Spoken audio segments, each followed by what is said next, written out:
Bear Mode, a podcast review of The Bear, is a Boink Studios production. And now, on with the show. Welcome back to the show, kids. Bear Mode, a podcast review of The Bear. No, I wasn't tempted to say the other show's name. Maybe a little bit, but I didn't do it. Everyone's waiting for me to do it. I wonder how long it's going to take for that dude to say Two Nations. I haven't done it yet, but you know me, we may plug that other show at some point. Tom Clark here, back with you as always, along with Big Tasty, Jay Luft, and Joe Higgins. The gang's all here, kids. We're episode 2. Thanks so much for joining us here today. We hope you've enjoyed so far episode 1 and, of course, the season 1 preview. We're rolling right along here in our review of this show called The Bear. And, you know, we've been trying really hard, guys, not to dox what time of the year we're recording this. But screw it. We're all here. We were talking about off camera. This thing just got picked up for a season 5, which is really going to reveal when we recorded this. But as we go into this, guys, and we're coming out of episode 1, first off, Big Tasty, let's start with you in terms of how you feel coming out of episode 1, and also kind of compounded with the news this thing's going to continue into the future. Yeah, so what's been really fascinating for me, because since we recorded, again, to peel back the curtain a bit, since we recorded the first episode of the show, I've watched the entirety of season 3, which I hadn't previously. And it's so fascinating to go back, because I watched the first season once a few years ago. It's so fascinating to go back now and see where those characters started from, which I'd maybe forgotten a bit, or maybe you've kind of like, you sort of glamorizing how you remember them and sort of stuff like that. But to go back and see how raw and like sort of, you know, unruly everything was at the start, and then see where it goes, and without any spoilers, see where it goes in the later seasons. It's been fascinating to sort of go back to see, like, what I think Tina is one of the most transformed. Again, not to give any spoilers for later on, but she's such a transformed character later on. To see how like acerbic she is in the first season, she's so like gruff and resistant to any change, and like she's so like defensive. And I think we'll talk about, there's a lot of that in this episode. There's a lot of defensive behavior in this episode. I think a lot of this is people's sort of insecurities, which we'll get into. But yeah, it's great to see how that like matures as the episodes go on. Great points all the way around, and I love the reference to Tina. There's other characters here, and listen, guys, if you've seen this show, you already know. But Jay, one of our comrades here, has not. He's watching in real time. So again, the three of us are trying to behave. Me especially, because I just want to tell him stuff, and I can't do it. So Joe, without telling Jay any stuff, what do you think coming in episode 2? That's the rub with it, because due to my wife, I've started the season 4 that's just come out on Disney Plus here, and it's very difficult for me now not to go, well, actually, I've really got to retrain like my brain into not giving away stuff that happens, like the Tina, even the Tina stuff and things like that. But also just to see how, like they said, like how everyone is so reticent, so. You know, it's the system. We have a system. And it is kind of like that Ted Lasso thing of, you need to break one person. You need to get one person to fall and the rest will fall in line. But it's who do you pick with them? Because as the opening of episode 2 shows, they're all, to pardon my French, arseholes. Yeah. Like, they're all just, it's... like, Carmy's got it. He's up against it with them, and it's odd to see it going back again. Like, unlike with Ted Lasso, where I knew it was more like looking at the little intricacies of it all in that one. With this, it's very big and very bold and but you forget, and also I forget that things happen. I forgot all of what this happened. But we are introduced to Uncle Jimmy in this episode, who is one of my favorite characters. Great character. Jay, to Joe's point, this feels like a kitchen full of Jamie Tarts for you Ted Lasso fans out there.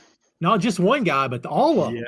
Yeah, I think to kind of like lean into the sort of Ted side of it as well, it feels like Sydney's kind of like what basically Carmy feels like Ted without Beard, and Sydney's what Beard would be, where it's like someone to sort of bounce ideas off from my kind of like outside looking in perspective of having seen now 2 episodes of The Bear. Also, we really missed a trick not calling this Two Nations Under Bread, didn't we? Really fucked up there, guys. Jesus. People could think that was a retrospective of the terrible Liverpool sitcom Bread. Whoa. I've Whoa. watched it all for a bit a Whoa. while back, and it was absolutely. Anyway, this means nothing to Tom. But yeah, Nothing. Not gone. That's the thing we're doing after this one. Come on, Joe. I'll be long gone by then. I'm doing a Mikey in the kitchen. Man. So, Jay, with all your show wisdom, having watched the 2 episodes, what do you think about? What do you think of coming into this one? Of course, or just coming out, but I should say. But what do you think about this? How's it shaping up to you? Do you see anything very early on that maybe you're getting some instincts about here? This show really stresses me out, and I've got PTSD from working in bars and restaurants for 10 years, and this reminded me a lot of stuff. Now it is very true to life, and I know we kind of said that in the last 2 episodes, where all of us have kind of been around that sort of environment, and it is very well done. The way it does give that, and the way it's certain things are shot, where it's really claustrophobic, and because that's what it's like in a kitchen. You're on top of each other.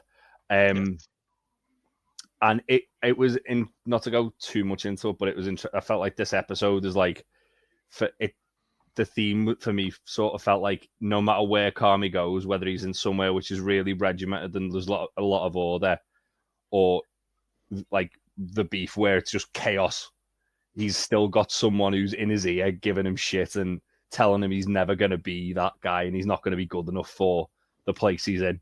And I have theories about Joel McHale, but we can't get to them until we see more of him, because that opening bit, is that a flashback, or is that just him? Is that just Carmy's inner paranoia? I think, I mean, obviously because it said a year ago, and as the way it was shot, it was very it was Carmy, almost dreamlike. There's one important detail, I think, is that Joe McHale's character's never named. Yes. Yeah, he's just a bastard man. He's just a chef. He's just head chef. He's just head chef. So, I mean, he plays that character incredibly. He's such a stone cold asshole. He made my skin crawl the whole fucking scene. Every time he's on screen, you just feel so uncomfortable. It's he's so invasive and overbearing, and like Joe said, is that Carmy's paranoia, and sort of, because it's you see him at the start of this episode, they do a really good job of showing this horrible toxic work environment. He literally sends a member of staff home because they make one mistake. And maybe fires at it. We don't know. We don't see it. And then it shows even though Carmy's he's experienced the blunt end of this horrible toxic workplace environment. Yeah, he still really struggles to not create that in his own restaurant, which is really fascinating. You think, having been on the receiving end of that, you'd be so sort of committed to fostering a positive environment. But isn't this again? This is again not to ding it, but a lot of the bear is to do with generational trauma as well. Yeah, it's I learned from watching you, isn't it? So again, I think that's supposed to mirror that very well in this. But again, I still don't know whether Joel McHale is real. I think from someone who's seen literally, this is my first introduction to him, he kind of felt as if Carmy's the head chef of the restaurant, but that guy's the guy whose name's on the restaurant, if that makes sense. It does. Like the way they have I can't even think of a famous chef off the top of my head now, but no, Carmy is the head chef, whereas the other guy would be is it the chef de cuisine? No, executive chef, the one that just does all the ordering and all that jazz.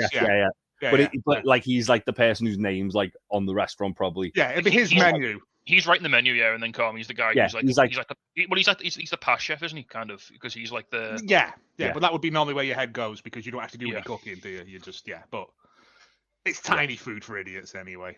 Yeah, and Michaela's fantastic. You just really want to punch this guy straight in the face. Yeah, Hardcore. Which is odd because I only know him from like Communities, all I know. yeah, where he's a lovable scamp. He seems like quite a likable guy. Yeah. I've seen him in a lot of stuff over the years. Can you believe I've never gotten into Community? Not one time. First 3 seasons are great. Really? Yeah, and then Dan Harmon got fired, let go, and it kind of loses its way a bit. By the way, Tasty, we did this on the TED show too. We get we just started getting into What We Do in the Shadows. Yes. Love that freaking show. Oh my God. We're only a few episodes into season 1. I'm like, why have I never watched this? That was very close to what we were doing instead of this, wasn't it? Yep. If I remember rightly. Yeah, it was. One of the shows we threw out there was that. Yes. I fucking love that show. It's so funny. Oh, this is quickly going to become, another podcast if we're not careful. It gets infinitely better as it goes on. It builds on its own lore so well. They finished it now as well. I know. Yeah. Oh, it's wrapped up? Yeah, really good way to end it. It was really good. Man. Very Casey, don't make any plans, brother, because we're gonna be recording for years here. Well, kids, let's get to it. Let's do what you came here for. This, as we said before, is episode 2. This one is entitled Hands. And the original air date, which, by the way, we didn't reveal this in episode 1. The original air date was the original air date for the entire season 1 because all of season 1 dropped on Hulu on June 23rd, 2022. And, of course, directed by Christopher Storer. And the story is also by Christopher Storer. There's 8 episodes in season 1. And just to give you a very brief rundown of where we were coming out of episode 1. Episode 1 was titled System, where we first met Carmy Berzatto, a fine dining chef who returns home to run his late brother's chaotic sandwich shop in Chicago, struggling with grief, debt, and a dysfunctional kitchen crew. Boy, I'll say, Carmy tries to bring order and professionalism to a place that runs on old habits and tension. It's a crash course in pressure, loss, and the messy start of change. Scene 1 of this episode is an opening flashback and cleaning mode is what I've called it here. The episode begins with a flashback to Carmy's time in a high-end New York City kitchen under, and the guy actually does have a name, Chef David Fields. Oh. Maybe they've never mentioned it in the show, but that's what I found anyway. Oh, okay. Fair enough then. He's seen, as we said, going off on Carmy, calling him slow, questioning his pace in the kitchen. His harsh demeanor serves as the catalyst for Carmy's trauma and eventual leadership style. One thing informs the other, right? Then we cut straight to the beef where the deep cleaning is happening for an inspection. So everybody here, myself included, I assume, has had to prepare for a health inspection. Are they just as salty over there as they are in the States? Who wants to take that one? I've been, I think I said to you guys, I've been in the position where Richie is when you get a surprise one and you're not ready. Well, no, you I don't know if it's the same in the States, but you only get surprise inspections here unless they're coming back to like cover something that you missed. Like they'll turn up without any. I got a panicked message off my boss a few weeks ago because the health inspectors turned up to our sister venue, and so they were worried that they might come to us, but it didn't happen. Yeah. So I have to get all of our ducks in a row like very quickly. You usually if you like work by a lot of, if you've got like a lot of other like food or drink places nearby, you'll usually get like a heads up, like, oh, just these guys are like here, so they might come to you next. So it gives you usually about 30 minutes at most of just absolute chaos trying to make sure everything's where it should be. Also, you just remember, like, they used to be annually for us, so you just go, right, February's coming round. Yeah, best get on it, lads. Well, a lot of the time as well, like they'll kind of like focus on like busy periods as well, won't they? Like the first weekend of like the sun being out, you see them walking around all over the place. It's like because they usually have like high visors on, don't they, with like EHO on the back nowadays. So you'll see them from a mile off, and it'll be like, oh yeah, that's like clockwork. Or Christmas is another one. Usually periods where you're going to be at your busiest, this seems to be when they decide, oh yeah, let's target it now, because then you're obviously not going to be in a position where you can be completely prepared for this. But yeah, it's always stressful, always like I've worked in places that thankfully they're not open anymore, but where we've literally been, while they've been going to one part, someone's been running around like through the back or down like a side alley with like loads of shit that they need to get out the premises, just because like they've forgotten to take the bins out that day or something like that. Yep. So it's It's like the Simpsons episode where Moe's got the whale in his bathroom. I was gonna say, get him back to SeaWorld. You got to get him out of here. I was gonna say the Always Sunny episode, Charlie Work, where it's like Charlie Work is a like good one episode, take. yeah. Like that one, is one like the continuous best. shot. That's the best sort of more so than the show. Even I think that's the best ever representation of the sort of all-encompassing panic that a health inspection can bring you. Yeah.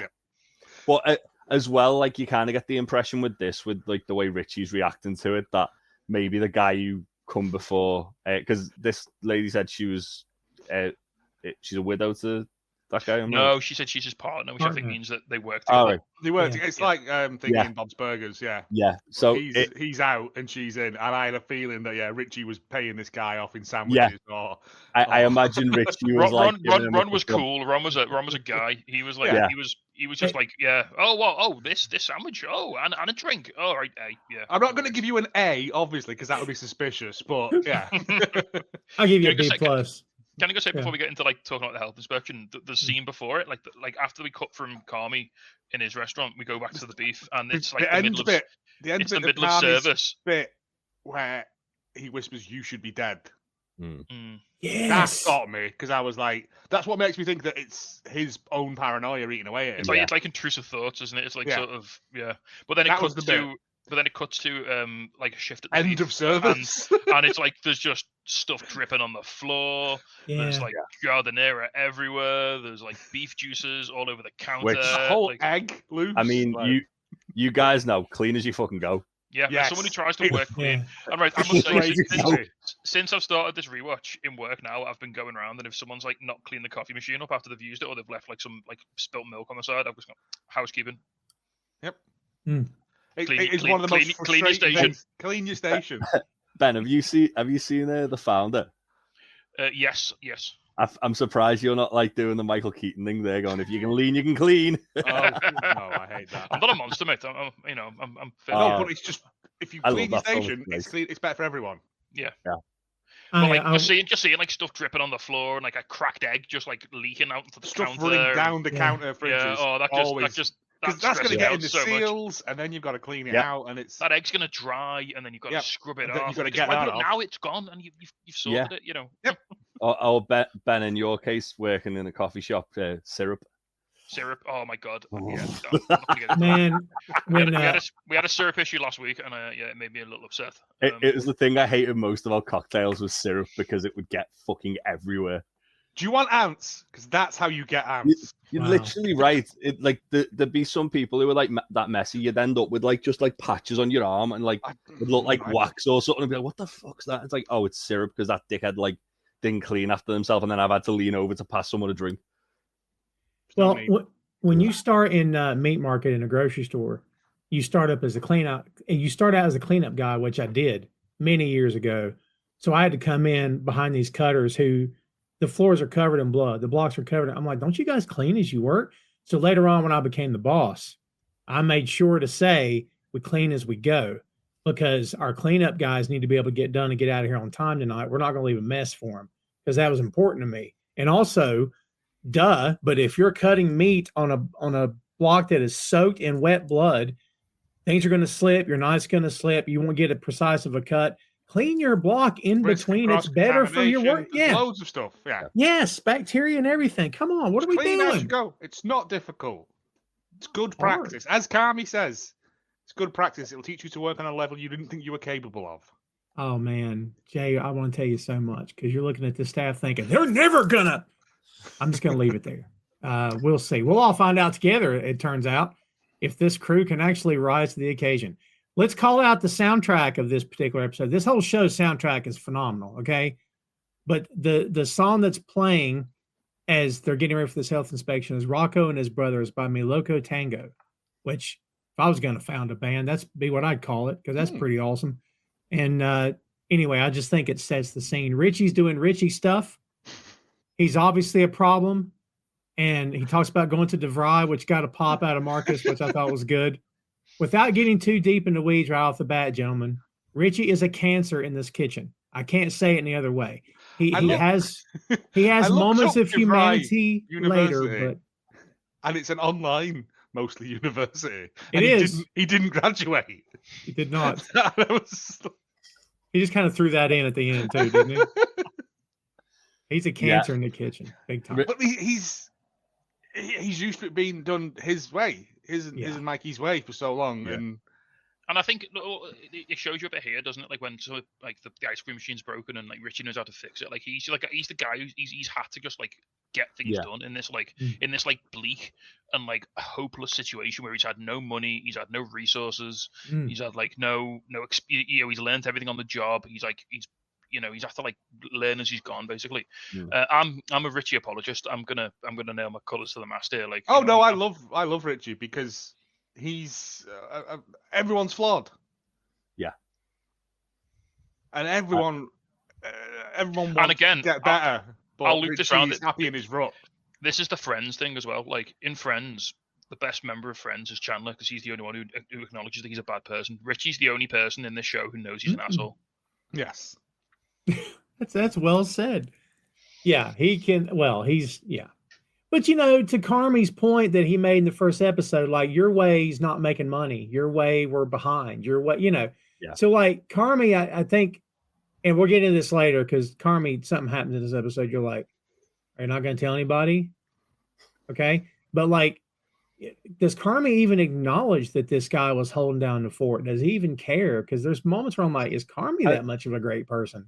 I feel like he did in the first episode, and like I think that the thing with Carmy and Richie is that Richie's very much like digging his heels in against change, and you tend to find that like in like that kind of an environment, especially if you're coming in as a new manager and you've got like someone who's basically been managing the place, and now they're like kind of like second in command. And it is like that. Oh well, we used to do it this way. It's like, yeah, but I think this way might work better, and I'm the one in charge. So, but Richie's been surviving. He's been like making sure this restaurant survives, and like to go from survival mode where you might not be making any money, you might actually be losing a bit of money, you might not be doing great, but you're keeping the lights on, you're keeping the doors open, you're keeping people paid. You've got that responsibility from going from that, and then that'll get you just about over the line to go and take a wild swing at something else that you have no idea if it's going to work. You don't know if, because Carmy's ordering fancy mayo, he's doing all this, he's getting rid of the spaghetti, it's like all stuff that's like upsetting the apple cart. And plus, also, they've grown up together. They bust each other's balls constantly. That's true. Like, I think there's a certain amount of him just being a jerk just because he knows it gets a reaction from him. Yeah. I think there's that, but I do think there is still like the kind of like resentment and maybe jealousy that like he probably thought he would have just bit with the corp is a prime example of him just not paying attention and doing whatever he wants. Yeah, but it's like as well, like obviously when Carmy comes out to the health inspector and goes, I'm the owner, and then Richie's instant thing is to say the owner's dead. Yeah, and it's like, jeez, it's like well, yeah, but he left it to him. Yeah. Like, he's inherited the place, but whether he likes it or not. He says he's not the owner, he's the owner's brother. He's dead. Yeah. And then the hell's like, you don't look dead. Yeah. Oh, that woman, she's great, isn't she? She was definitely onto Richie's shit. But definitely. Richie like just refuses to accept the situation, and that like like you say, it's almost like insulting to him that Mikey didn't leave it to him, he left it to Carmy. Yeah, again, to kind of like bring it back to when I like sort of like a thing I can relate to is that where you've gone into a place and you might have like been hired in as like a manager, but then there's people who were there longer than you who were like, well, why didn't I get that opportunity? Yes. And they know how everything works, and you don't know anything. You're just like, you've got all the ideas, you've got all the momentum, but they've got like all the history. They know how to, the ice machine only works if you do this, or the till does this sometimes, or this happens, or even to a little thing they do later in the episode, which kind of like illustrates that for Richie is when like he goes, oh yeah, you got to turn the key in a certain way in the car. Yes. Oh, I'm supposed to know that, am I? Sorry, I didn't know that. Yeah. But Well, also, they do say when they're doing the cleaning as well, and he's going on about DeVry and stuff as well. Carmine says he wanted to work there, and Mikey wouldn't let him. that's true. Which they did touch on in the last one, where And he Mikey goes, wouldn't "Why? let him It's do the job." probably because you're a jerk." Well, when I was at the French Laundry, it's a stupid name for a restaurant. Yeah. Like, it's just Right. whatever he says. He does. What about Noma? I don't give a fuck about Noma. Like, he doesn't. He's just gotten. And I don't think he loves Carmy. Obviously, he loves him, but anything he says, he just shoots it down immediately because. Yeah. Well, it's interesting because I think there's two scenes where it's just the two of them on their own, and the complete night and day. Like when they're in front of everyone and like they're in each other's face and screaming at each other. Compared it's almost, to when... it's almost like performative sparring. Almost. Yeah. It's like a leadership contest. It's like a sort of alpha male sort of thing. Yeah. Whereas when they're on their own, like it's a lot. They're a lot quieter. It's a lot more tender. Like you can see, there's like genuine like love and respect there. Yeah. Yeah, for sure. And look, the next scene, because this leads right into, and I haven't seen part number 2 in a long time, but like I kind of thought, well, this is a dream because he's standing in front of the stove in his apartment because he falls asleep on the couch. But it's like, well, he's dreaming that he's he's cooking things in the packaging. And like, Jay, let me throw it to you. Did you just well, this is just a dream. When did it hit you? Oh man, he's really doing this.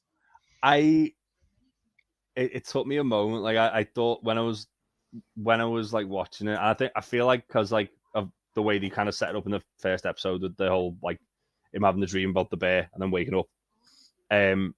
With that, I thought like because he's obviously watching the cooking show, I was like, oh, he's not doing that now, surely. And then obviously when he like snaps out of it and wakes up and his kitchen's on fire, and it was like, oh no, he is. Shit. So when you see him on the sofa, he's got a lit cigarette in his hand. So I thought, with the first time when you see the smoke alarm going off, I thought, oh, that's going to wake him up, and that's going to be his smoke alarm, and he's like set his like coffee table on fire or something. That's literally what I thought it was. Like when you heard the smoke alarm, I thought, oh, it's his cigarette, and he's like set fire to the table or something. Crazy. Not, oh no, he's cooking a full fucking meal. But again, like, a guy who's like that sleep deprived, who's like on autopilot, it's not completely out the realm of possibility that he'd do something like that. But it's also that classic thing of cooks when they got in and he had a peanut butter and jam sandwich, a packet of crisps, and a can of Coke. Oh yeah, because you don't cook for yourself. Exactly. No, yeah. I lived off kebabs every night for like 2 years. Yeah. Again, this is like it's what we talked about in the last episode. This is like Carmy falling back into like he's not looking after himself. It's bad habits. I don't want to sort of project too far into the future. Because I've not seen all the episodes, but I think one of the central themes that is going to sort of prevail throughout the entire show is that what if this just isn't a good life for him? Ooh. Like he's doing this because he's really good at it and he thinks he can turn like this restaurant around. But what if he just can't be in this environment? Like what if he just can't look after himself when he's doing this sort of job? It might be what he's good at, but it might kill him. You know, it might be actually killing him. Yeah, man, that's way deeper than I was going. That's tremendous. I love that actually. That's a great point. Yeah. See, kids, we bring you everything here. We're just a little bit of ha-ha, but we get deep too. We get deep in the weeds here, man. But that's a scary thing as well. As someone who works in hospitality, like what if like this is what you're good at, but you can't do it because you know it's bad for you. You know, it's like that's a terrifying prospect. Like the one thing you think you can do, all of a sudden you're like, oh no, this is gonna put me away. You know, I'm not a good person when I'm doing this. Because you see it in this episode. Like he is not a good person when he's in that kitchen. He shouts at people. You know, he's snappy. He reflects all of that trauma that he's absorbed in New York back onto his stuff. There's no reason for him to be like that because when he's having that dream sequence, whatever it is at the start, the flashback at the start, the lady comes out, I've split the sauce, go and do it again. He doesn't bawl her out, he doesn't scream at her. Yeah. Which is what the Jamie Oliver, Gordon Ramsay thing is because that's popular. I've never worked with anyone like that because I'd have just chinned them. It's like, don't talk to me like that. Yeah. But Richie doesn't help with it, and I think it's just frustration on every level of it. And it's his only way of letting it out is by that. He doesn't scream at Sydney. He doesn't scream at Tina and stuff. It's just like Richie and those people he knows he can get away with it at. But it's still not a good work environment. Not at all. I think as well though, like it's again like the whole order and chaos thing. Like in the restaurant at the start, it's very like organized. It's very like regimented. Everything's everyone's doing their part, like playing their part. Everyone, it's like a well-oiled machine. And then the one thing that goes wrong, and then the big chef comes and presumably fires the person, and then comes and yells at, like, not yells at him, but like just dresses him down. And like that's like the order side of things, where the chaotic side of things is Richie screaming at him or just like a dog nipping at his heels the whole fucking day. And then like things going wrong, and it's like, well, that's just because Richie's being a stubborn arsehole. Yeah. But no other reason than that. No other reason. And like obviously like we'll get to like the other thing, but like the main thing was Richie was just being stubborn and lazy, and things that shouldn't have like that shouldn't have been overlooked. That should have been done like properly probably years ago. But it's one of them. I'll do that and I'll do it later. I'll just put a temporary patch on it now and then I'll go back to it later. And then someone moves something over it and you forget it's there. And we've all been there. Like, but it is Richie's fault. He should have fixed it. Well, there's no rest for the wicked, guys, because the very next day we're back to the kitchen. And this is the bit where we get Sydney trying to hand Carmy her proposal. Boink Studios YouTube is the home of Bear Mode, a podcast review of The Bear, Tom Clark's Main Event, Tom Clark's 6M podcast, and Two Nations Under Ted, a Ted Lasso podcast. Subscribe to the channel for archives that date back to 2014, with new content being uploaded every week. And check out boinkstudios.com for links to every podcast platform, social media, special announcements, and a lot more. Bookmark the site today. I don't think Carmy's intentionally trying to be rude. There's just so much going on. But every time, I thought it was fun. Every time he tries to dismiss her, maybe putting it, she fires back. And she, actually, at some on point, page 8, there's a... Yes, that was so good. It felt like not so much that he was trying to dismiss her, but like he had like his mind was on like the there and now. Like he was very tunnel vision on, I need to get through this day. She's like, oh yeah, well, I've got this idea for like how to improve this place.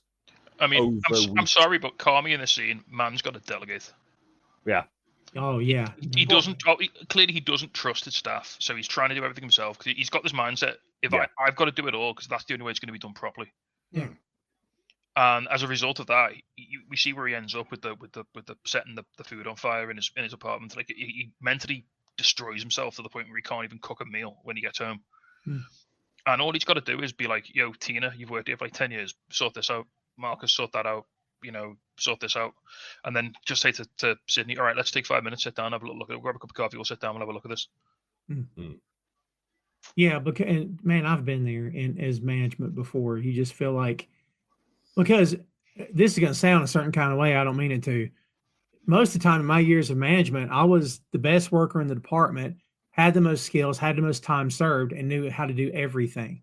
Which you would think kids, managers should be that person, but we all know that's not true. Man.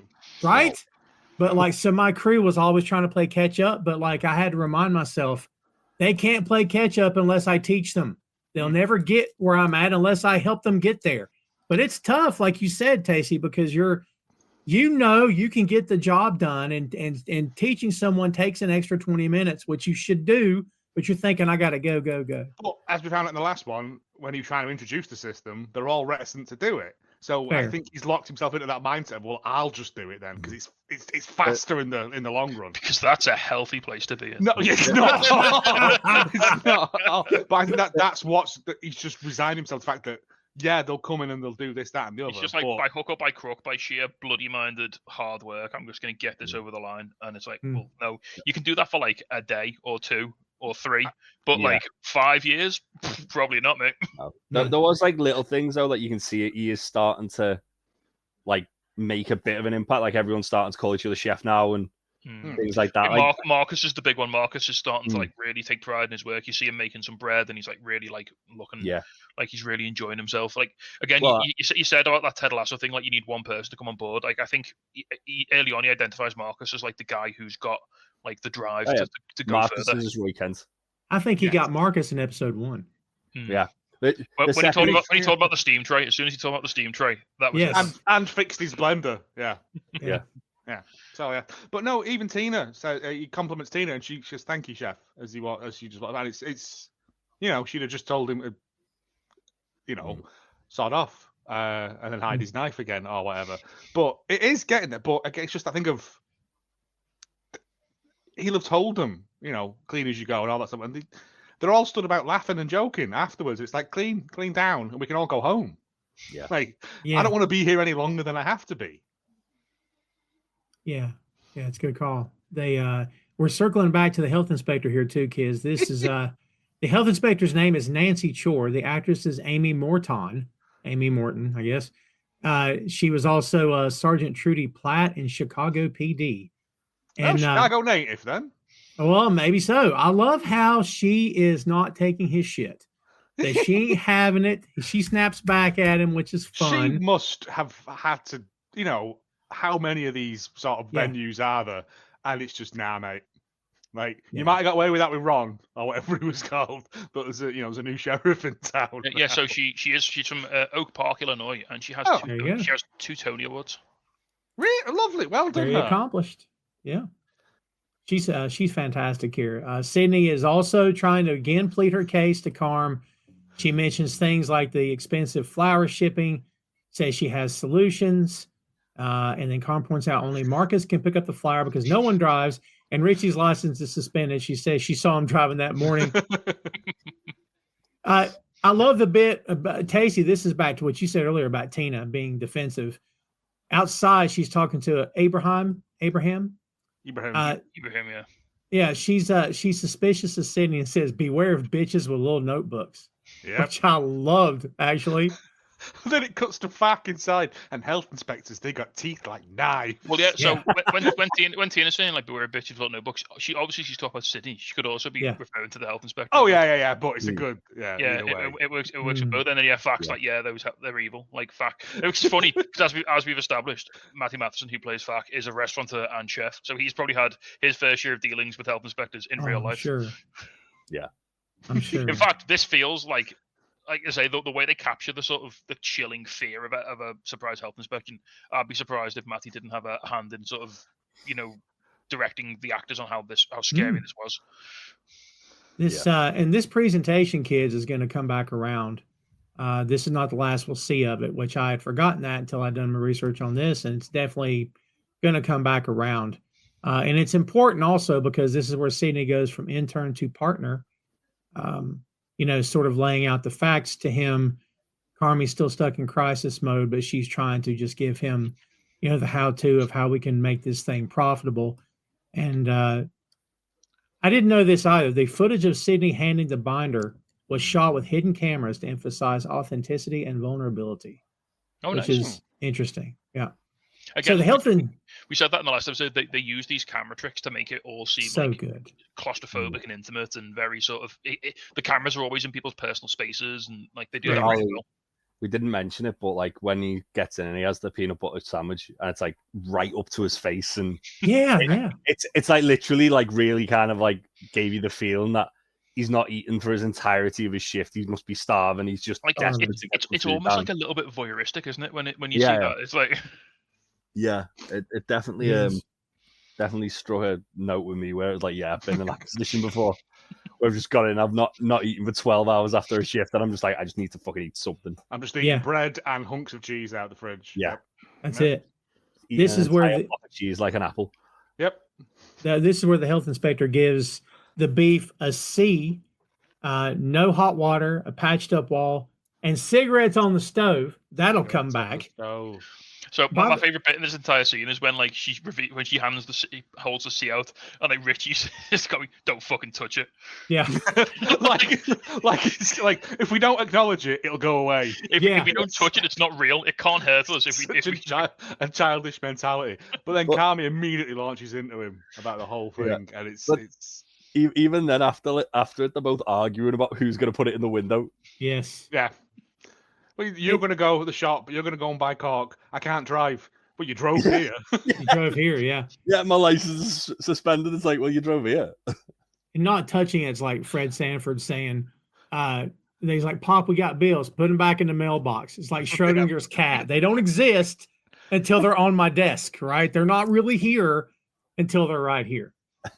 By the way, speaking of how things are different over there, I'll tell you this in the States, no matter how, and I was friendly with many health inspectors over the years, didn't make a difference. If they saw it, they had to mark it down. Yeah. And I'll tell you that I have to mark it down. So when we got ours, I'd always give them, a meal and a pint or whatever they wanted, like, and they were nice enough, but yeah, it's their job at the end of the day. It is their job. Yeah. And you're right, Joe. They send him out, and Sydney ends up going with him. Well, she's really excited to go. I love when they get in the car. He goes, "I'll take my car." I don't care. I don't care. Like Sydney has no time for any of Richie's nonsense whatsoever. I feel like it's kind of by design. Carmy saying that though. Oh yeah. Ooh. Like it's like it's like Richie's not been a dick to Sydney. And it's obviously he's a little bit of a dick to Sydney because he's a dickhead to everyone, but he's been the nicest out of the two of them. Like the two new people. Richie's got that like old school mentality where he'll dick around with fellas, but he's nice to women. Yes, I feel like Carmy getting Sydney to kind of like do that is like, it's like you get him out there, you can talk to him, you can be a bit more like not like a soft touch, but a bit more of like a sort of. Like if Carmy's asking them, they're going to be biting each other's heads off, whereas she's like, "Come on, let's just do this." Also, you know that if you sense it, you're going to get the right thing. Yeah, Right. But I think as well, it's also probably a test for Sydney to see how she can handle that situation. If you can put it with Richie, you can do anything. Yeah. Yeah. If you can make sure Richie comes back with the right thing. Yeah. And like, which he doesn't. He's like he's such a. He's so fucking stubborn when it's like, I'm not asking for help in the DIY shop. It's such a my dad thing, though, of like, I'm not going to ask. I've been in here before. I know where stuff is. Yeah, but you don't know what it is you're after. I'll find it. We could just ask and we'll be out in 10 minutes. And even then, when they find the for an cork, hour. and he's like describing, she's like, "Are you just reading what's on? Are you just reading what's on the container?" Just reading it, yeah. The thing is, though, as well, like after that, when they're back in the car and like, he says, "Oh God, we're gonna get stuck in traffic. We would have been fine if you hadn't have gone and spoken to that person." And it's like, yeah, but she's gone to speak to the person to get the right fucking thing. Yep, it's such a good bit. But them in the car on the way there, and would you drive? And I didn't know I had to do that. It's just that Richie thing of like having one over someone as well. Yeah. But it's weird as well because obviously they get in the car and he's kind of like back up against the wall and she makes the sort of snarky remark to him and then he's kind of like looking around. He's like ashamed, like, oh yeah, I can see there's a lot of like Arby's wrappers in the car. These are from different trips. Different trips. It wasn't all the one journey. I wasn't expecting company. Yeah. Yeah. I love when he tells her that, she's like, I can respect that. Yeah. Like very matter of factly. It's like a rare kind of moment of vulnerability for him. This bit, again, the bit with Sid humanizes Richie a lot. So this scene, specifically when they're in after they've been to the store and Richie gets the phone call off his ex-wife. Yes. Like this. So I felt we talked last episode. And I said like the scene between Sugar and Carmy there was like for me it was like the pivotal scene of the episode. This for me is like the one of this episode where it's like you say, Joe, you see those defenses come down. And you see like who Richie really is when he's not this like big bravado, ball busting caricature of himself. He's just this really nice, quite caring dad who like really loves his daughter, and his daughter's having some problems, and he's so concerned, and he's so like tender, and he speaks to her so like caringly, and it's so, and even then it puts him in this like completely different mindset, even when he finishes the call.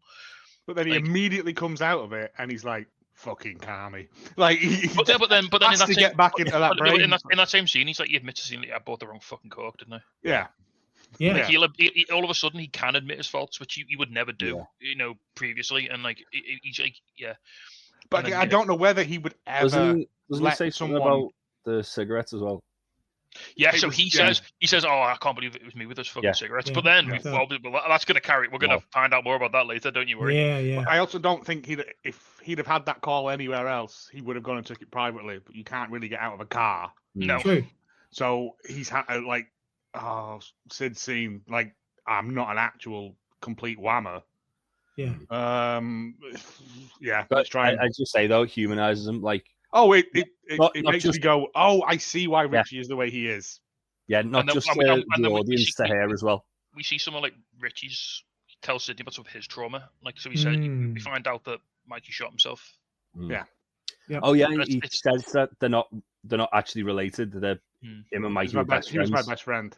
Yeah, and like you see, like he actually breaks down a few of his walls and like reveals a bit of the hurt he's going through, like what he, because we find out things about that later in the show, but I love how they gradually like reveal like the layers of like the effects that Mikey's death has had on everybody. Like obviously we saw it with Sugar, and we saw it with Carmy in the first episode. Like we see it with Richie here. Like, and like this is a man who, like, probably at this point, if you're watching it, I don't know about yourself, Jay, but if you're watching it for the first time, you probably haven't got a lot of time for Richie. You probably haven't got a lot of sympathy for I Richie have a because love-hate relationship with he's Richie. a bit of a dickhead. But then here you see, oh no, this man's been like profoundly hurt by this. Every time I feel like I'm warming to him, he does something. I'm like, "No, you're a fucking piece of shit." That's the dichotomy of Richie, mate. Well, it's Like- the same in this. It's the same in this episode. He has that lovely scene with Sydney Yeah. where he like lets her in and like reveals some of this trauma and like some of how him and Mikey like were his relationship. And then like 5 minutes later, he finds that letter and he just doesn't give it. Well, it's the fact that he puts it on the desk and then he walks out and then he goes back in and he puts it back where he found it. It's like that you don't know what's in the fucking letter. It could have been.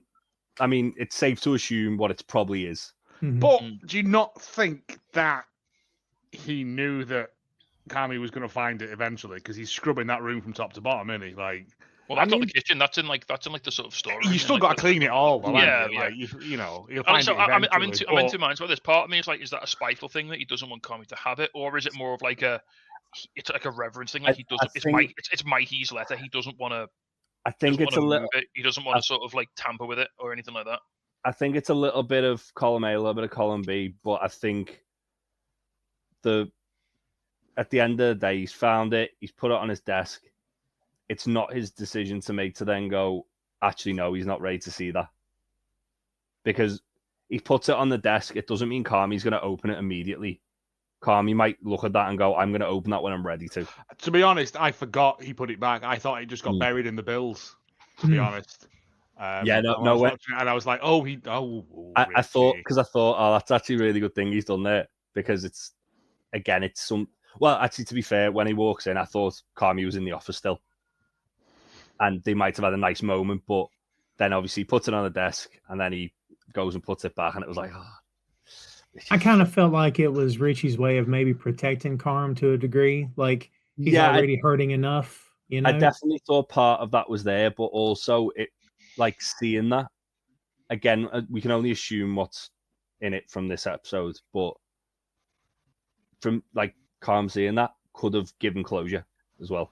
And that's true. It's one of those things where it's not Richie's decision to make once he's put it on the desk to then go, actually, no, I'm going to take that back and put it away, and he doesn't need to see that. But I don't think it's a spiteful thing because I don't think it's. They're not like particularly odds at this point. That they haven't had like what for them it's not like a mysterious argument. He has wrote Carmy on the sea. Well, when they were in the car, Sydney says, I'm jumping back to this. Sydney tells him that because he's like, why do you want to blah, blah, blah. And she's like, he was Food and Wine's best new chef. So after the phone call, she says, how old is your daughter? Richie says, she's 5, like Carmy, Food and Wine's best new dickhead, which is a great line. See, straight back in though, like, bam, bam, bam, like, He also the shields are back up. He says something to Sydney, doesn't he? Because when they're talking about like the relationship they have with the brothers, he said, "Oh yeah, when we were kids, it was always like don't upset Carmy, don't get Carmy into trouble." Yeah, he was like the golden child, and like he could do no wrong, and like I think Mikey and probably Richie, particularly, probably took the fall for him quite a few times by what's been sort of implied there. Yeah, well, again, as we find out, like they were just all lads together, him and Fack and all of them. They just doing lad stuff, like what I mean. It is that sort of thing, but Carmy got to get out and go somewhere else and see the world. Yeah. Well, and also 100,000 million points as well to wardrobe design for Richie, because he's got like tracksuit pants on and a leather jacket, and it's a bold look. Well, the music is. I called the soundtrack out earlier. There's still a lot of bands in here. There's some Ethio jazz, which I was never into, and now I'm crazy into it thanks to the Bear. Really great stuff in here in the background of these scenes. And during the midst of this, with the car bit and everything, we meet Uncle Cicero for the first time. Uncle Jimmy. Played, man, we've tiptoed around this scene for a long. Yeah, we've done a good job of not getting to this because this right. Uncle Jimmy Cicero Kalinowski, who's Oliver Platt, of course, enters for the first time. Jay, he's here to chew all the scenery. Yes, Jay, we got to start with you because you don't know how this is going to end up at all. No. Like, what's your first impression of this guy? You like him or you don't trust him? What do you think? I love Jimmy the King. I don't. I'd said to you guys, Oliver Platt's a brilliant actor, but he's such a fucking slime ball in this scene. He is. Like you can. Oh, really? I thought he was so fucking slimy, but like I did too. It's because I thought he's. Well, is he even related to them? Do we know? He's Uncle Jimmy, man. He's Uncle Jimmy, but I'm assuming he's everyone's Uncle Jimmy. You know what I mean? imagine he is, but also he's definitely like connected. I think. Because there's a scene later when Richie and Carmy are outside right at the end, and the reason, like, because the health inspector initially says I can't come back for 30 days, so that sees me for 30 days, and it's heavily implied that Cicero's pulled a few strings and he's getting them reassessed. Yeah. I think it's credit to Oliver Platt as an actor and the writing on the show. He could very easily be like a one-note villain. He could be a "Where's my money?" Like, I'm gonna close you down. But he's not. There's layers of compassion and a little bit of understanding here, and like a little bit makes me think they are familial. Yeah. Well, there's the whole thing where he's talking about the debt, and he's like, how much debt was he in? And he's like, 300K. It's like, and then he straight away goes and talks about like how he didn't think the place was going to succeed anyway, and he's like, he wanted to franchise it, and we all knew it was bullshit. He's like, well, why did you give him money? Yeah, I don't know. I don't know. Yeah. He also says, I should be here breaking your legs right now. But he's like, I love them too. I should be here breaking your legs. It's like, yeah. I mean, like, yeah. By the way, did you guys feel like that he was giving off some Paul Heyman vibes here? Because, buddy, I did big time. I think he's just, I would say, low to mid-level organized crime man. That's kind of the impression I got. Yeah, he kind of remind me a little bit of Kingpin in the first season of Daredevil. Where he's like very like reserved but very like intimidating still. Yeah. Whereas like, you want to stay on the right side of Uncle Jimmy. You want to stay on his good side. Like even the introduction to him where like Carmy's putting the C in the window and he's looking down, smiling at him, kind of like, oh shit. Yeah. It's like, all right, that must be you, Uncle Jimmy. That's great. Yeah, this his introduction here, kids, introduces the family debt subplot. Just as Richie and Sydney leave, an intentional pacing decision. He borrowed 300K. I don't know where it went because it looks like a child painted this with his ass as well. It's a great line. Oh, Jay, we want to tell you, but we can't. Well, when he says as well, like about selling it to him, because he's like, let me buy it, and he's like, yeah, but I want to make this restaurant work. He's like, I wouldn't keep it as a restaurant. Yeah. No, he's it'd be flats or whatever. So just a quick one on the it's only Wikipedia. On the Wikipedia like summary for this episode, he's referred to as a family friend. Okay. Interesting. I said, I said you want to stay on the right side of Uncle Jimmy, but I think he's given them a lot of leeway because I think Mikey probably did stuff for him. But Mikey was a big lad. He probably duffed up some lads for Uncle Jimmy. You know what I mean? Lads who couldn't pay and stuff. I think there's been a bit of, okay, like that with him. I mean, he lent the lad 300 grand. Yeah, he clearly had a relationship with him, didn't he? Yeah. They clearly got on. Like, he saw something in him. Plus, his last name doesn't match the family name unless he would be their mom's brother, but I don't think they ever really go there.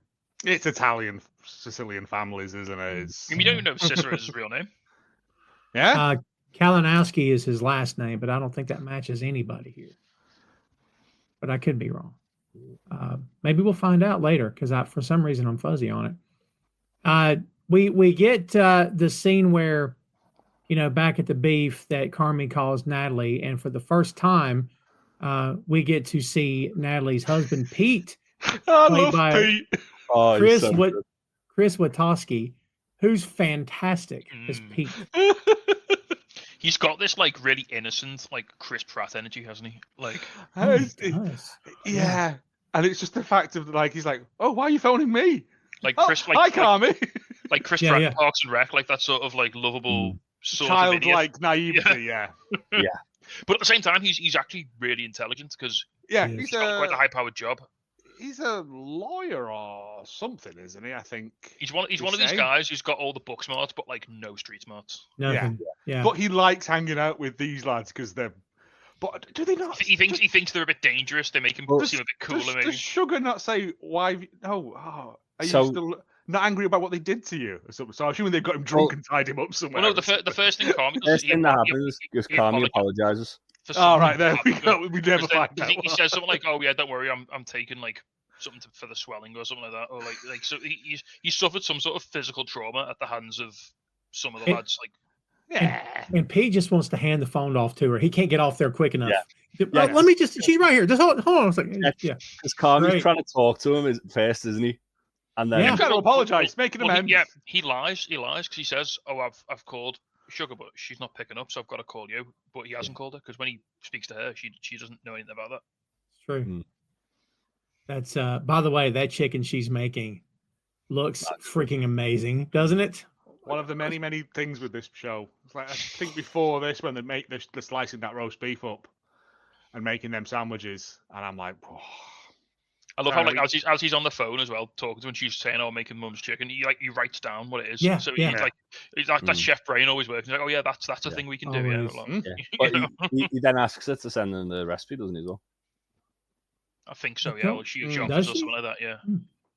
But she's saying about like going to therapy, and he's like, "Oh yeah, send it over with the recipe," or something like that. Oh, that's right. Yeah. Well, she asks how he's doing it. He tells her he woke up in the middle of the night and started cooking packaged food, almost set his apartment on fire. And she's like, have you looked at the thing? And that she and Pete have gone. Carm says, of course Pete would go. She's like, shut the fuck up. We can hear Pete saying, did you want me to shut the fuck up? She goes, no, sweetie, you didn't say anything. He's like, copy that. He's so weird, isn't he? Like, I like him. He's just a lovely man. He's just I feel like that made me laugh though. Yeah. What? No, you haven't said anything. All right, never mind. Oh my! Sugar's worried about him. He says he's fine. He says I'm fine. I just have trouble breathing sometimes, and I wake up screaming. I know tons of people that cry out of nowhere. Like what? Yeah. No, you don't. Well, I don't know. Maybe he does. I don't know. In the restaurant industry, in hospitality, fucking it's known. What's the Alan Partridge thing? It's known as controlled burst crying. Normally in a walk-in freezer or fridge, you just go in there and just cry for 5 minutes and come out. Yeah. Oh my God, it's good. Says the breathing problem started in New York. He was throwing up every day, but he stayed, even though the chef was an asshole. She says it's okay to ask for help. We pointed out in the first episode, guys, no one here has dealt with the loss of the brother. No one. No one's dealt with it. They're not talking about it. They don't want to talk about it. Sugar and Pete are the only two that's talking to anybody trying to get centered on what happened. No one else is making an effort, apparently. If you or someone you know is struggling or needs support, Help is available right now. In the United States, call or text 988 to reach the Suicide and Crisis Lifeline. In the UK, call 116-123 to reach Samaritans. The help is free, it's confidential, and it's available 24/7. Don't wait. Reach out. Someone is ready to listen. So we go from this to the beef here, of course. Let's see. Smoking blame and the internal conflict is what I've titled this. We see the sea in the window, and someone, wonder who, has written the word army beside of it for Carmy. Don't know who could have done that. It's the fact that it like immediately pans to Richie looking smug. Yes. It's like, well, it's fucking obviously Richie. And this is where he finds Mikey's note to Carm, and we've talked about this already. So I love this bit where Carm just sort of announces to Sydney that she's hired, she's got the job, and like she says she wants to work there, but she can't work. She wants to get paid. yes. She can't work for Stage. Yeah, and he's like, that was the okay. whole kind of point of giving him the business plan, wasn't it? That like it's True. like this. If you make these savings, then Yeah, not only will it this is cover the the way- salary, You can pay me we can also save a lot of money. Yeah. Yeah, crazy. So maybe he was listening, and maybe we should have given him a bit more credit. Well, he was flicking through it, wasn't he? When It does show him flicking through it, and when he calls sugar, he's flicking through it, and Yeah. then he puts it down, and then I don't think we mentioned this when she first handed it to him. He's like, "There's a lot of words." He just kind of looks at it like, "It's a lot," but it's so good. Yeah, like because he's saying about doing like takeout. He's like, oh yeah, we haven't got the wrappers, and it's like, oh, actually, if you go to page 27, she's got it. She got it all locked in, ready to go, because she knew he was going to try and shoot it all down. Yeah, but I don't. The thing is, I don't think he was necessarily going to try and shoot it all down in a way like. Oh no, not in a. Oh, I think it's more of like a nervous ending. Like if you've ever had to present something to your manager or your boss in a work like that, and you know they're busy, and you know you try and like you want to make sure you've got it all, but it's bulletproof in it. You've got to make sure it's all like it's foolproof. It's got to be like you need to know. You can go to us, go, oh, I think we should do this, but I've also like if this happens, we can do this and this and this. It's your Dragon's Den perfect pitch. I think again, it's like more Carmy's like very like one track mind, thinking of the then and now, and not really looking at the bigger picture. Like even when he's talking to Jimmy, he's like, "Look, I'm making enough to survive every week here and keep." Which the place is funny afloat. because that's what he criticizes Richie for. In the Whereas she's literally like big enough of a parachute. She's literally presenting him a plan to get them out of financial trouble to a degree, be able to hire another person in and tighten up like a lot of like the actual like running operations of the place. But maybe what Carmy's finding out now is that once you're down in the trenches and it's day in, day out, it's all about just getting to that next day. And like maybe Richie was onto something. Maybe it is all about just survival, and it's about sort of gritting through it. But it's the thing. She says like they were open from 11 till like 9. Yeah, and she's like, no, we should be open like 11 till 2, and then like and then 4 close till 8 or whatever. Yeah, like 5 till 9, for tea. Because no one's coming in at 2 in the afternoon. I would 2 in the afternoon for a beef sandwich. No, I would. Did you see these sandwiches? Oh, I would. I'd be in there every hour. You do your office lunch. You do your office lunch hour for all the office workers, and then you do your evening service. Yeah. And she's like, it's ridiculous for us to be open. I mean, to be fair, whenever I go for a sandwich at the nice Spanish place by my work, it's usually 4 o'clock when I've finished. Yeah, but they are home. open. They are open. It's going home lunchtime. Like that's your. I think they're only open like 12 till 7 anyway. To be fair. Well, that's an all right. Yeah. The beef they're cooking up. I'm so hungry. You have no idea because I'm watching it again right now. It looks so good. I love it. What we have the word slicer. I know, right? Yeah, right. We have the word sense of urgency written down, which I'm like, I get that a lot because we've mentioned since episode 1 chaos every time we see the kitchen, but Carms is like, okay, it's going to be chaotic, but it needs to be controlled chaos, and I think. If he can get the crew on board with that, then they'll understand it's okay that it's loud. It's okay that it's chaotic, but we need to know we're going from point A to point B, not A to D. And we forgot 2 steps. Yep. Like somehow they have to get on the same page. Well, you see, don't like as he's like kind of like going to tell her she's got the job. He's like just on a stove cooking that chicken that he was on the phone about. Yeah. And then he goes over to her and she's like, "Oh, are you ready for me to kind of like let you back on?" He's like, "No, pass it yours. You're hired." Yeah. And then just like And that's the first step for Carmy, is that he's finally got someone in there that he can absolutely unconditionally trust. But that's the bit where Sid's delegating, she yelled barking orders to people. They're, yes, chef, They're all and them all back to her. Yeah.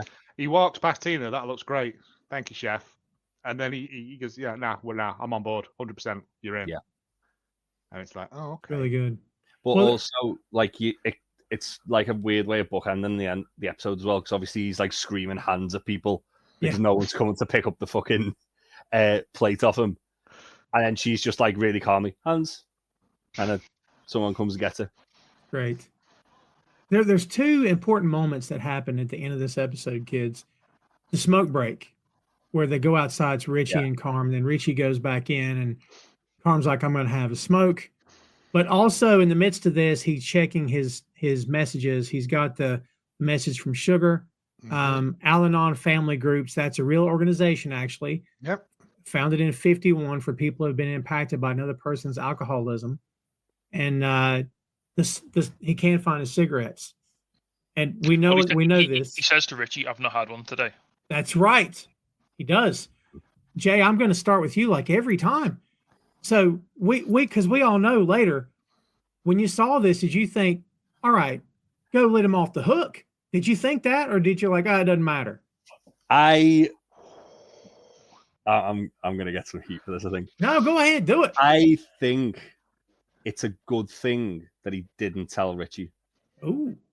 Because Richie was taking ownership that it was his fuck up. Oh. And that's the first step to like them getting on the same page. Because now it's almost like he's trying to kind of not necessarily redeem himself, but he's trying to sort of prove his worth a little bit more.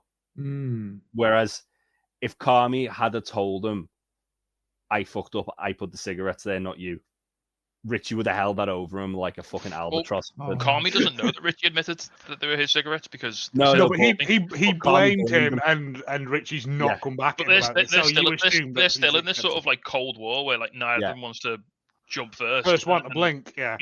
But Carmy blamed them, and Richie's reaction was like, as if it probably was me, yeah. Oh shit, that probably was me, yeah. But it's weird, isn't it? Like when they're in the kitchen, when they're in the building, they're like two dogs barking at each other in the park. As soon as they're outside, like Richie's like, "You all right, cousin?" Like, "Yeah, you." And they just have a little sort of, "I've just now had to smoke. I'll follow you in now." Sort of thing. And Richie's like, "All right, yeah, cool. I'll go take over. I'll help." And it's like, because he even says, "I've got everything's under control there. Just need to do, I'm just getting a smoke." And then, but when he realizes, I think it looked like it was tearing Carmy up that he'd realized, but also I think it's not necessarily a bad thing if he doesn't tell Richie, because it was a humbling experience and it's something that then I think it's one of them. Like, he'll be fucking insufferable if I 100%. Like you said, I don't want to give him the satisfaction. Even though that was a less of an infraction than the big hole in the wall. Like, Richie still would have held it over Carmy forever. The thing is as well, and it is his C, isn't it? You know. Well, the thing it would have, even if Carmine wasn't there, it still would have been a C because that hole in the wall was still there. Well, the thing is as well, Richie was defending the toss for the hole in the wall. He was trying to fight that. The cigarettes, he was like, "Oh yeah, I can't defend that." He couldn't defend that. So that's not bad. Yeah, that's like Yeah, because like at least he could say, like, well, he was saying like, "I'll fix that now. Come back in 30 minutes. I'll have that fixed." And with the cigarettes, it was like, "Oh yeah, I can't actually, I can't put like I can't like cork over the cigarettes because it's a fucking another infraction." But then as well, you see straight after Carmy realizes he's fucking scrubbing that he's scrubbing like he cleans the kitchen everything down, isn't he? Top to bottom, yeah. Like hand scrubbing the floor, which is a once a year job. No kidding. Yeah. Well, kids, again, is that advocation of guilt? Is that penance for? I think it's a little bit of it is that, but also I think it's him trying to set that standard as well, like that he said at the start of the episode, where we've got to get into this exceptional standard so we can work at a level that we didn't realize we were capable of. Yeah. So Good call. I think a lot of stuff with the way they kind of like specifically Carmy and Richie act in this episode, it's very much like a balancing act. I wouldn't say it's necessarily one thing or the other. I'd say it's a little bit of both. It's a grey area. It is, yeah. And before we wrap it up here, I find it interesting how they will, as we said before, they grew up together. They'll go at each other like cats and dogs, but then they can step outside and have a smoke break and be civil because they're just so used to each other, and they do fight like they're brothers and their family too, big time. But again, it's Richie's not got an audience when they're just the two of them out there. Yeah, it's all performative. Well done. Yeah, well done. Richie's very much playing up to the fact that he's getting a reaction because everyone's watching him and he's undermining. It's like Stacey said before, he's got to be seen as the top dog. Yeah. And there's no point doing that when it's just you and Carmy in an alleyway. Yeah, like the only time he's doing any of that is when he's trying to undermine Carmy in front of everybody. The only other time really was when it's just him and Sydney. But then if Sydney's like the person who Carmy's kind of like brought in. Sydney doesn't take him on as well, though. Like Sydney's just like, whatever. Yeah, but if Sydney's kind of like the person who like Carmy's brought in as like his first hire, and Richie's already against the idea of being there and stuff like that, and it's like, well, that's why he's kind of just being like a sulking toddler about it to her. But at the end of the day, it's still like, well, when there's no one there to like try and garner a reaction out of Carmy and they can just be civil with one another, you can see there's like the mutual respect there. Yeah, they genuinely love each other. Again, no one's dealt with the death of Mikey at all. Nobody. And as you said, Tom, like they act so familial and like they're so like brothers or cousins that like Sydney like is legitimately convinced that they're related. Yeah. So you are on his mother's side? No, we're not related. Yeah. That's good. I like that a lot. Yeah. But again, I think him and Mikey grew up together, and Carmy was there. Like, they're just a little gang of troublemakers, is what I always assumed.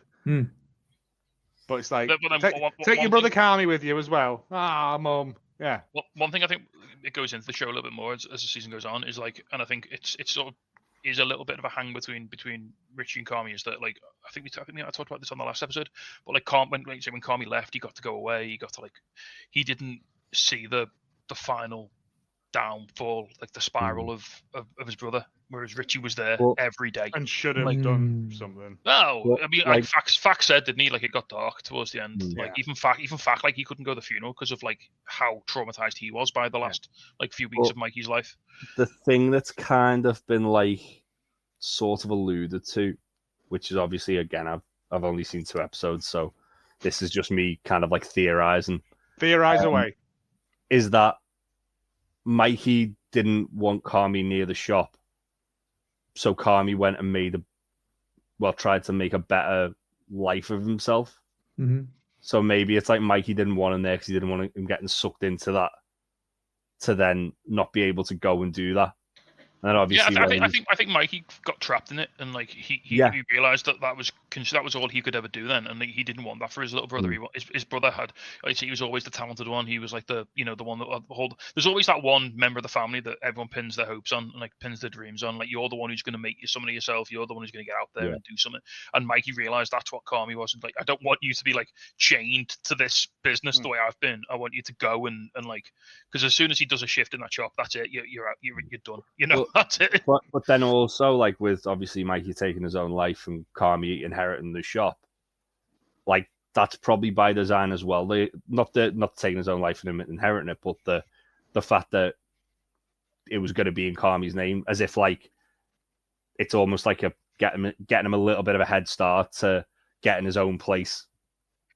So it's a weird way of looking at it, but it as I say, it feels like he didn't want him near the shop because he wanted him to like go out on his own and then come back and at least have that like experience of a different culture and a different, even just go to New York and experience New York, but then like leaving him the restaurant is like a way to bring him back and be like, well, you've been out and you've seen a bit more of the world. You've been to Scandinavia, and you've been to this, and you've been to that, and you've been to like Olivia Colman's restaurant, which we'll talk about later. And it's like it's almost saying like, well, there's always got to be something that anchors you to where you're from, and to like you know, and like that's kind of it for him. It's sort of like by leaving the restaurant to Carmy, it sort of ensures that he's got to come back and deal with it almost, you know. And it's yeah, I mean, in theory, maybe the other way he was looking at it was Carmy would sell it to someone, get money to start his own place, and then do it that way. But and also, like, Mikey knew he was in a bad place. Fack admitted things got dark. He didn't want his brother seeing him like that, I would suspect. So, like, he knew if he came back, he would see him in a way he didn't want him to see him. From such a high pressured environment that they were working in, and it was so dysfunctional. And as we find out, Mikey was an alcoholic, or at least a substance abuser of some kind, because he's going to Al-Anon. Which a lot of people, I mean, near enough every professional chef I've worked with has got a drinking problem, because it's just a thankless job. But so just keep him away from that. Push him into those higher echelons, you know, of food like that. But I don't know. It's the thing of, you come back. I've sowed the seeds, made the roots of this. Now you build upon it with what you've gone and learned. I mean, there could have, obviously it's a hypothetical that like you wouldn't get to see because Mikey's already gone, but it could have even been that he's wants him to go out there so that he can come back and bring his ideas, and then they can be partners. But obviously it was too late for that. So now he's got Richie there, who's just hates the fact that he's been given this restaurant that he thinks he deserves. Yeah. I cannot say any more. No, we really can't. We've got to be real careful here. Like, you motherfuckers are biting your tongue, so literally biting my tongue. And I was like, I have so much I want to say. What we should do if we had the hindsight was wrap the podcast up. I drop out, and then you guys do that. Right now, we can talk about it. Now he's not here. We're going to tell you to do earmuffs so we can all talk. Like, do this, Jay, because we're going to start talking. And when the robot shows up, I couldn't believe it. Hey. Well, this thing's we're making comparisons between this and the TED show, which, sorry, but if you want to go watch Two Nations Under Ted, Tell Us a Podcast, you totally could. Told you I'd do it. There's a lot of similar themes, to be fair. Yes, and also Apple's doing this too. Like, all the networks are doing it. Anytime there's a hit show after Ted Lasso, well, let's talk about how to compare, because you just can't help it, because Ted is on another level. But as we're getting into this, we've been done with the episode for 20 minutes. Yeah. But we started going off because there's more layers to this onion. I mean, we knew it already, but when you really start talking about it out loud, there's a lot more here. Do you know what I mean? Like, yeah. There's a ton of that. Again, like I said at the start, though, this is it's a lot more show, don't tell. I feel like from just watching 2 episodes, I feel like that before we do our like kind of review of the season episode, I'm gonna have to go back and watch the whole fucking thing. Just so I can like actually. It's only 8 episodes. We're doing the day, mate. It's fine, don't we? Oh yeah, no, 100%. But I was just like, it's just one of those things where I was like, I'm probably missing tons, and these guys are gonna be like at the end, did you pick on that? We can talk about that now. Just to peel back the I haven't written any notes down for this. Like, a lot of the things that I'm saying, I'm realizing these things as you guys are bringing points up, and I'm all of a sudden it's firing off me going, oh my god, yeah, that connects with that thing, and like that goes with that thing, and you know. Compared to Two Nations Under Ted, where we were looking at it under a fucking microscope, big time. Like, I'd literally write like 3 or 4 pages of notes per episode easily. And then this one I've wrote 2 bullet points, and then I just put my pad down and gone, I literally can't focus on this without while I'm writing.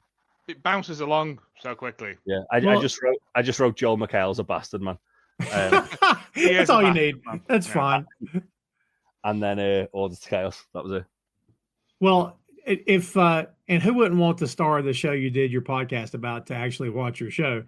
But if we could hand Sudeikis 1 episode of that TED show, I bet we'd hear 2 things. 1, you guys were totally on board, or this is not what we meant at all. But how in the hell did you guys do that? Because Tasty, there were moments when Joe's like, all right, you know what? We're done. We can't do this anymore. We got to stop now because we just couldn't stop doing it. Yeah. Yeah. But I think, you're only 2 episodes in, Jay. The more it becomes, the more you find out, it gradually pieces it out. It does. Gives you little breadcrumbs all the way through it. I was going to say, it does feel kind of like that with, like, specifically with Mikey, where, like, obviously Filling in the blanks. Last episode, you just knew he died. Kind of alludes to the fact he took his own life. Then this episode, he just outright says, yeah, he shot himself in the head. And then the Alcoholics Anonymous thing, and it's like, okay, well, there's clearly some shit going on there. So it is very, like, as I say, it's almost like a detective show where you're getting the trail to the big reveal at the end. Yeah. True. From what I'm getting right now. And as Joe said, we're only 2 episodes in, kids. We're only 2 episodes in. But that's going to do it for episode 2. We've only got 6 left, and we're going to be done with season 1, which doesn't sound, it sounds like forever. It really isn't, because we're 2 episodes away from being halfway through the season, which is so when you look at it that way, we're moving right along. Yeah, but the other ones are 10, though, aren't they? 2 and 3. We're a British TV show now. Yeah, the best way. And again, wait until you get to Fishes, which is the most. You think this is stressful? You ain't seen nothing yet, mate.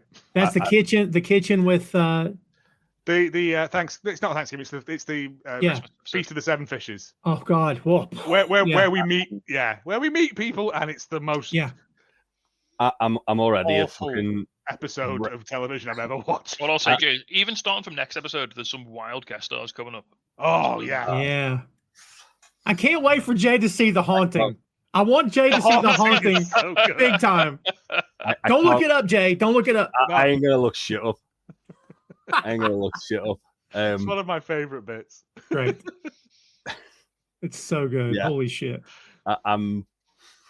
This show's stressing me out. So I said to you guys, fucking hell, like after that episode, especially because I've been through that, like a surprise health inspector. Oh, everyone has, but yeah. And it's like it was like, oh fuck Brings that! it In the back. second episode, we're doing this in the second episode. Oh yeah. Dude, they'll be walking on tight ropes and doing trapeze next. I mean, how can it get more tense? You know what I mean? It's crazy. Well, like we said, kids, there's a lot more to come. And if you've been watching the ticker at the bottom, you know where to find us. We appreciate you watching and subscribing on the major platforms and following us on the socials. We appreciate you very much. Before we get out of here, guys, let's go around the horn. Big Tasty, let's start with you. What's your final thoughts on this episode as we wrap up? So it's not as fast-paced as episode 1. I think it gives you a little bit more time to sort of breathe with some of the characters. It does a thing that they do throughout the series, which is they focus on a very short period of time in like quite extensive detail, which I really like. And it focuses on like individual conversations or scenes. Like the health inspection is like the majority of the episode, and it all takes place in like one afternoon, which I really like when they sort of slow things down and let you sort of get to know everybody. And because and they don't focus on service too much here either. There's not a lot of kitchen action. It's all like the moments in between the panic, which I quite like. That's where all the emotions come out, and it's big fan. Yeah, Joe, what do you think? So this is the one. The first one was establishing characters. This is for me the Richie episode where you go, oh, he's not a complete and total bastard man. Like there is a little heart of gold in there, but you get a brief glimpse of it, and then he's back to being full on whammer again. But it's building up those characters, building up the people that you need to know. We're still in the early days of getting to know these people. Jay, what you got? Yeah, I think obviously knowing a lot less than you guys where we're going with this, I still feel very lost.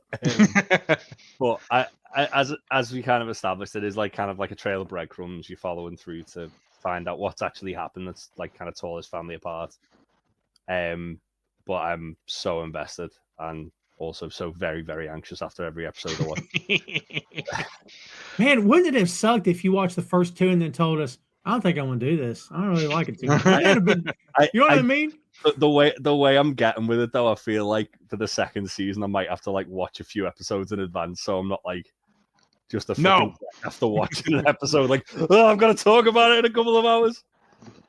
Yeah, we did 5 with a new one the other day, and I was like, that's too many. That is too big a bite, sir. Yeah. Well, just to bring it back home, just for the record, I can be bought with a sandwich anytime. All right, especially now because I'm starving to death. So we're gonna go fix that. Thanks as always, kids, for watching. Again, thanks for checking us out on the platforms, for subscribing, and for following us on socials. Remember to tell your friends about this show, because you're never going to find a review show of The Bear starring these 4 dudes right here to say the stuff that we say. So that makes it unique and special. And plus, we're fun. Shut up. We're all fun here. We're all having fun, and you're having fun too. That's it. I'm going to tell you that you're having fun. That's how I host my shows, right? You're going to have fun, and that's the end of it. That's like my dad at the circus. But again, thanks for watching, kids. We appreciate it very much. And be sure to check us out for episode 3. For Big Tasty, for Joe and Jay, I'm Tom. We'll see you next time, kids.